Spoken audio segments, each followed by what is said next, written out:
अस्सलाम वालेकुम। मेरा नाम डॉक्टर हाफिज़ जवेद मंसूर है। उम्मीद है आप सब खैरियत से होंगे। आज हम बात करेंगे कि सर्दियों में हाथ और पाँव की उंगलियों में सूजन क्यों हो जाती है, इसकी वजह क्या है, इससे बचा कैसे जा सकता है और इसका इलाज क्या है। आजकल बहुत सारे मरीज़ जिनमें नौजवान, बच्चे, बूढ़े, मर्द व ख़वातीन शामिल हैं, हमारे पास इस हालत में आते हैं कि उनके हाथ और पाँव की उंगलियां सूजी हुई होती हैं, सुर्ख रंग की हो गई होती हैं, उनमें बहुत ज़्यादा दर्द होती है और बहुत ज़्यादा खारिश होती है, जिसकी वजह से ना तो वो सही तरीके से चल फिर सकते हैं, ना वो अपने हाथों से कोई काम कर सकते हैं, ना वो सही तरीके से सो सकते हैं।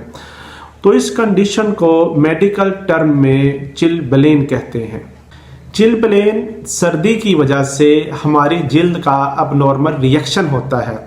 सर्दियों में हमारी जिल्द में जो मौजूद खून की रगें होती हैं वो सुगड़ जाती हैं ताकि वहाँ से हीट ज़्यादा ज़ाया ना हो सके। सुगड़ने यानी वेज़ोकंस्ट्रिक्शन की वजह से वहाँ पर ब्लड सही तरीके से पहुँच नहीं पाता, जिसकी वजह से वो जो स्किन के सेल्स होते हैं वो उन तक ऑक्सीजन सही तरीके से पहुंच नहीं पाती। तो ऑक्सीजन की कमी की वजह से वो सेल जो होते हैं वो मरना शुरू हो जाते हैं, यानी वो सेल डेड होना शुरू हो जाते हैं, जिसे हम आइस्केमिक इंजरी कहते हैं। अब उन डेड सेल की होने की वजह से वहाँ पर जो स्किन होती है वो सुर्ख रंग की हो जाती है। सेकेंड, वेज़ोकंस्ट्रिक्शन की वजह से जब वहाँ पर ऑक्सीजन की कम सप्लाई होती है तो वहाँ से एक ऑटोमेटिक सिग्नल जनरेट होता है, जिसके रिजल्ट के तौर पर वहाँ पर वेजल जो होती हैं वो मौजूद होती हैं, वो डायलेट होती हैं। डायलेशन की वजह से उनके अंदर फ्लूइड इकट्ठा हो जाता है, जिसकी वजह से वहाँ पर सूजन हो जाती है और एक एलर्जिक रिएक्शन की वजह से वहाँ पर फिर खारिश होना शुरू हो जाती है। इसकी वजह सर्द मौसम है। सर्द मौसम में आपके जिस्म का जो हिस्सा, जैसे हाथ हैं, पाँव हैं, आपका मुँह है, आपके कान हैं, जो हिस्सा ज़्यादा एक्सपोज होगा उसमें इस तरह की अलामत आना शुरू हो जाएंगी। इसके अलावा अगर ठंडी हवा में आपके हाथ और पाँव रहते हैं, या आप ठंडे पानी में अपने हाथ और पाँव रखते हैं, या ठंडे माहौल में काम करते हैं, तो उस कंडीशन में भी आपके हाथ और पाँव की उंगलियां वेज़ोकंस्ट्रिक्शन की वजह से वहाँ पर स्वेलिंग भी हो सकती है, वहाँ पर खारिश और वहाँ पर सूजन हो सकती है। इससे बचने के लिए जब भी आप घर से निकलें, अपने हाथ पाँव अच्छी तरह ढांप कर बाहर निकलें। आप हाथों में दस्ताने पहने, पाँव में डबल जुराब पहने और गर्म शूज़ पहने। आप जॉगर भी पहन सकते हैं। अगर आपने जुराब नहीं पहननी तो आप चमड़े के बने हुए मोज़े आप पहन सकते हैं, उससे भी आपका जिस्म सर्दी से महफूज रहेगा। आप सर पे टोपी लाजमी लें, मुंह के ऊपर मास्क पहने और गर्म जैकेट और गर्म कपड़े पहने, ताकि आपका जिस्म कम से कम सर्दी में एक्सपोज हो। इसके अलावा थोड़ी बहुत एक्टिविटी करते रहे ताकि आपका जिस्म हरकत में रहे और आपके पूरे जिस्म में खून की गर्दिश है वो ठीक तरीके से हो सके।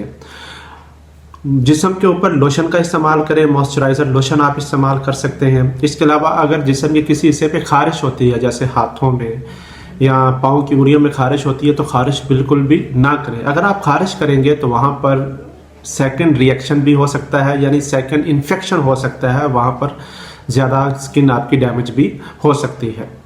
एक बात ज़हन नशीन रखें, अगर आपके हाथ और पाँव में सूजन है, वहाँ पर खारिश हो रही है, वहाँ पर स्वेलिंग है, तो आप जब काम से वापस आते हैं शाम को या सुबह जब उठते हैं, तो आप एकदम अपने हाथ और पाँव को गर्म पानी में बिल्कुल भी ना रखें, या आप हीटर के सामने या आग के पास बिल्कुल भी ना बैठें।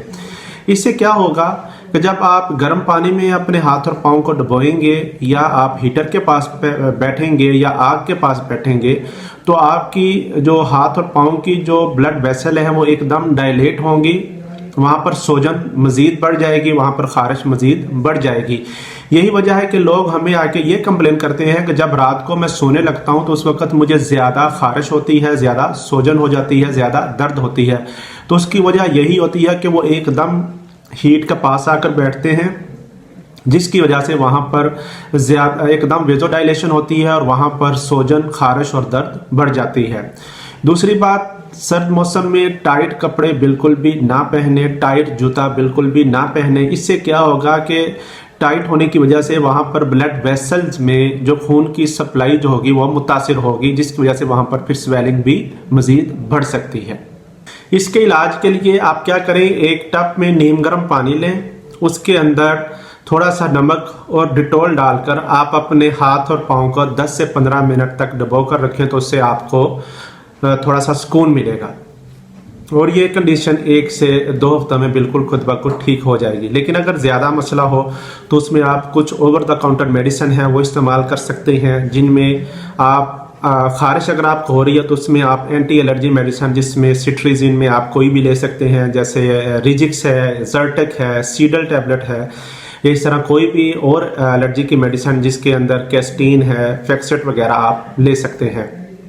और अगर दर्द ज़्यादा है तो उसमें आप कोई भी नॉन स्टेरॉयडल एंटी इन्फ्लेमेटरी जो मेडिसिन है वो आप इस्तेमाल कर सकते हैं, जिसके अंदर मोस्ट कॉमन डेक्लोरान आती है, डिक्लोफेनिक सोडियम में आती है, वो आप यूज़ कर सकते हैं, या डिक्लोफेनिक पोटेशियम में आप कैफ्लाम के नाम से मेडिसिन है वो आप यूज़ कर सकते हैं। आप न्यूब्रल फोर्ट टैबलेट भी यूज़ कर सकते हैं।